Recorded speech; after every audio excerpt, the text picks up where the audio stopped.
Nah, pertanyaan Anda, saya kira, dan juga pertanyaan saya, mengapa parpol-parpol besar seperti Gerindra, Golkar, PKB, dan bahkan PDIP itu seperti tunduk begitu saja pada kemauan Pak Jokowi. Padahal kalau kita bandingkan rekam jejak para ketua umum parpol ini, ya dari sisi sebagai seorang politisi tentu jauh-jauh lebih matang dibandingkan Jokowi.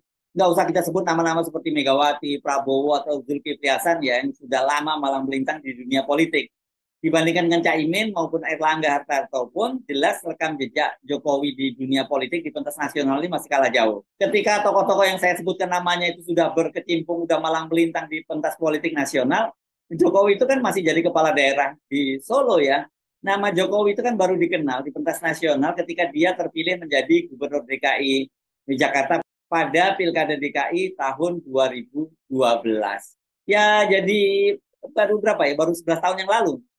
Anda tentu masih ingat foto-foto ini. Coba amati foto yang ini ya.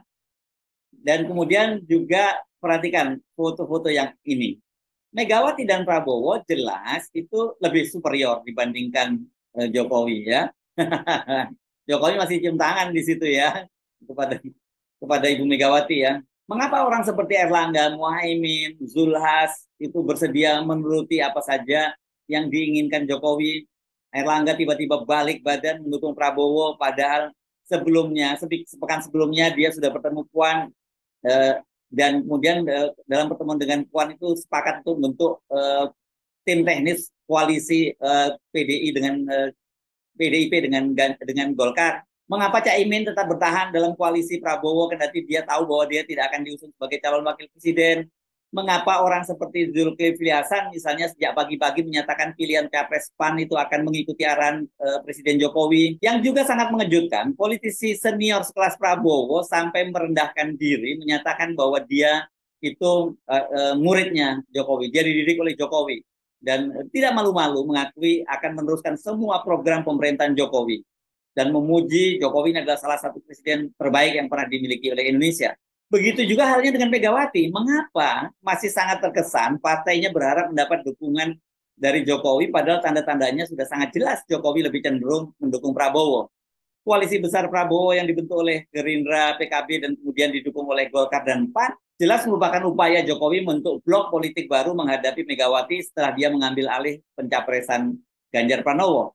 Mengapa Puan sampai harus meralat kritik Hasto soal food estate dan kemudian juga membatalkan pernyataan Hasto tentang penolakan dia terhadap usia calon presiden untuk diturunkan jadi 40 tahun menjadi 35 tahun. Dan kemudian Puan malah membuka peluang Gibran menjadi cawapres Ganjar bila MK mengabulkan gugatan itu. Betapa PDIP di partai yang sekarang pemenang pemilu yang menyebut Jokowi itu sebagai petugas partai masih sampai harus merendahkan standar politiknya karena ingin mendapatkan berkah dukungan dari Jokowi. Padahal kan Jokowi itu akan segera mengakhiri masa jabatannya pada tahun 2024. Bila kita menggunakan tradisi dalam negara-negara barat, khususnya Amerika, saat ini ya sebenarnya Jokowi itu memasuki fase lame duck atau bebek lumpuh. Ini biasanya disebut sebagai outgoing leader atau outgoing presiden. Presiden yang akan segera pergi, presiden yang akan segera meninggalkan jabatannya. Secara garis besar saya kira kita bisa menyimpulkan mengapa Jokowi bisa sangat perkasa seperti itu. Ya, saya kira ini karena pemahamannya terhadap praktek politik Indonesia yang tidak bersih, yang banyak sekali pejabatnya yang korup. Para elit parpol banyak terlibat skandal-skandal selama mereka menjadi pejabat publik, dan hal itu kemudian dimanfaatkan oleh Presiden Jokowi dengan menerapkan politik sandera. Hal itu membuat para politisi ini yang menjadi tidak berdaya gitu ya. Pilihannya itu nanti yang bergerak apakah KPK atau Kejaksaan Agung gitu sajalah kalau mereka berani melawan gitu ya. Jadilah mereka ini kembali saya meminjam kalimat Ubaidillah Badrun, sangat mudah dipermainkan oleh Presiden Jokowi. Pada kasus Prabowo dan Megawati, mungkin kasusnya sedikit berbeda ya. Namun mereka tetap punya satu kesamaan, agar tetap berkuasa atau setidaknya berada dalam lingkar kekuasaan, maka mau tidak mau mereka masih harus berharap dan mendapat berkah dari Pak Jokowi.